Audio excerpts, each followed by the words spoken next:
With Scarpa definitely confirmed as out for the Chelsea game, with MG Dub and Lingard being hinted as maybe being back, and with midfielders, yes, midfielders, not strikers, not defenders, being linked to Nottingham Forest. We got a lot to talk about. Welcome to your latest Nottingham Forest news.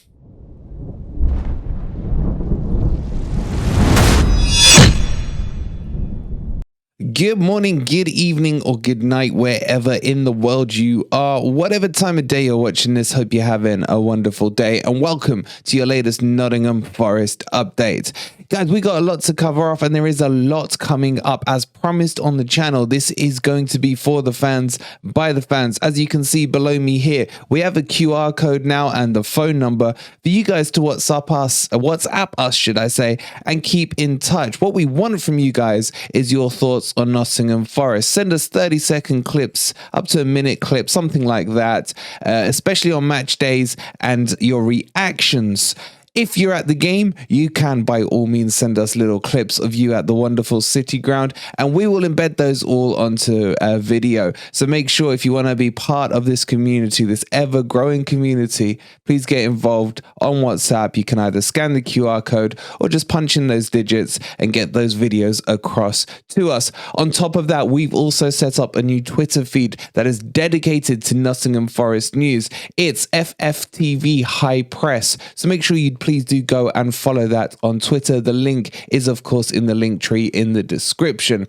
And more so than that, we have Chelsea Fan TV coming on tonight onto our channel as we banter with them about Nottingham Forest versus Chelsea at the City ground. We'll also be making an appearance on their channel tomorrow. So come help me, join me, and get your questions into them as we take them on and we convince them why Nottingham Forest are going to win on Sunday. Loads and loads more coming up as we promised you on the launch of this channel. So please do like the video, subscribe to the channel. That's all we ask of you. It just helps us in our journey to grow and grow and grow and give Forest that presence we so deserve on YouTube. Let's get into the video and let's start talking. And we'll start with, of course, none other than Scarpa. Scarpa will not be eligible to play against Chelsea. As I suspected, it's the whole 12 p.m. cutoff. You have to have players registered by Friday at 12 p.m. before that week of match days kicks off. So with us playing on Sunday, he cannot get registered in time because obviously his contract will not start until the 1st of January. There's still some secret squirrel about it. I don't know if there's a trick or two up Nottingham Forest's sleeve, but Cooper came out yesterday in his interview and confirmed that he could not be part of the match days squad. If you are expecting to see him at Chelsea, we're going to have to wait a couple more days and hopefully see his debut at Southampton, where he can definitely play. But will he be unleashed by Cooper?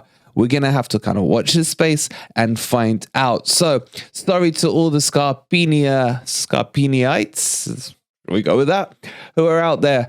We're going to have to hold on for a couple more days before we see the main man revealed. So, we'll keep you posted on any updates on that. Let's move on into some transfer news. Standard Liège's Selim Amallah, who plays for Morocco and played for them in the World Cup, has been linked with Nottingham Forest. The guy's got 6 months left on his contract, and it's clear that he's not going to be staying with Standard Liège past the end of the year. They're looking to cash out on him in the January transfer window to make sure they get a few pennies for him rather than lose him for nothing, to the extent that he's no longer really featuring in their first team setup or matches. Now, that may all sound well and good, and Forest could be grabbing themselves a bargain, but let me tell you, he is a cam. Yes, a cam. Another number 10. He can play as a CM, and a bit kind of swivelly onto the left-hand side. But his predominant position is cam. And you ask yourself, well, we've just got this man in. We've got Jesse Lingard, well, when he makes an appearance with his injury currently. And we got Morgan Gibbs-White, who's apparently injured as well. So does it make sense to be bringing another cam in? I don't know. It kind of stinks to me a bit of panic buying. It feels to me a bit like when you're in Tesco's and you're coming up to these, to pay at the till. There's the bargain bin. There, you're looking there. There's a Lion bar there about to expire, and they've reduced it down to 30p. And you think, I'll grab this on my way out and I can have a quick munch. And that's what this player feels like, a quick munch on your way out of your daily shopping. You didn't go in there to buy him, but you found a little deal and you think, maybe we should pick him up. Do you guys think this player is good enough for Nottingham Forest? Do you think he is the answer to our current problems? Or do you think recruitment should be focusing on centre-backs, and strikers? Places where we are screaming out for strengthening. Let me know in the comments down below. He's 26. He's not going to cost us too much. Maybe could be a good squad player. But right now, as Steve Cooper said, we need players who can impact the first team. I don't think he would. I really don't. But you guys will know better than me. Keep your comments in. Get your comments in, should I say, down below. If one centre-back wasn't enough for you, Forest are going for even more with Enes Mehmeti from Wickham. This player is a midfielder, 24 years old, and has been kind of generating some interest from a few clubs.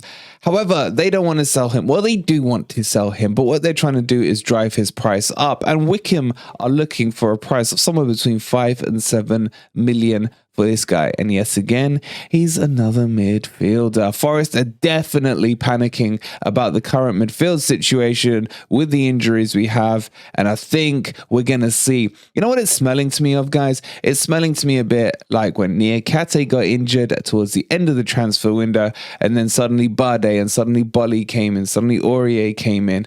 Look, out of the three, we got one real great deal, but can we get lucky this time? I don't know. It also thinks of me of a little bit of future planning. Are Forest thinking about life in the championship? Because this player is not Prem proven. He's not even championship proven, should I say. So how's this going to work? I don't know. But what do you guys know of him, or what do you think of him? And do you think he could be that Stan Collymore coming up from Southend?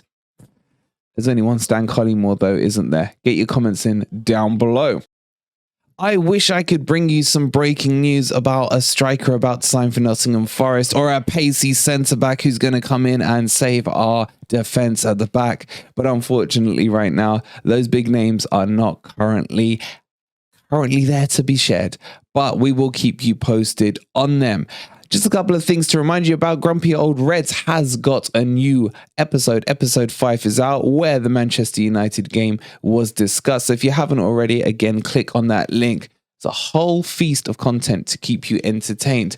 Coming up tonight, as always, will be the Predictor League in the late afternoon, followed by us taking on Chelsea Fan TV as we talk about the big game on Sunday as Chelsea come to the City Ground. Make sure you don't miss that. That will be at 8:30 tonight. Before you leave, please do hit that like button, subscribe to the channel if you are new. We are this close to 7K, and I love each and every one of you for your support. And if you'd like to become a member and support us, it's only 99p. Thank you so much for watching. We'll see you on the next 2 videos coming out for you tonight. Come on, you Reds.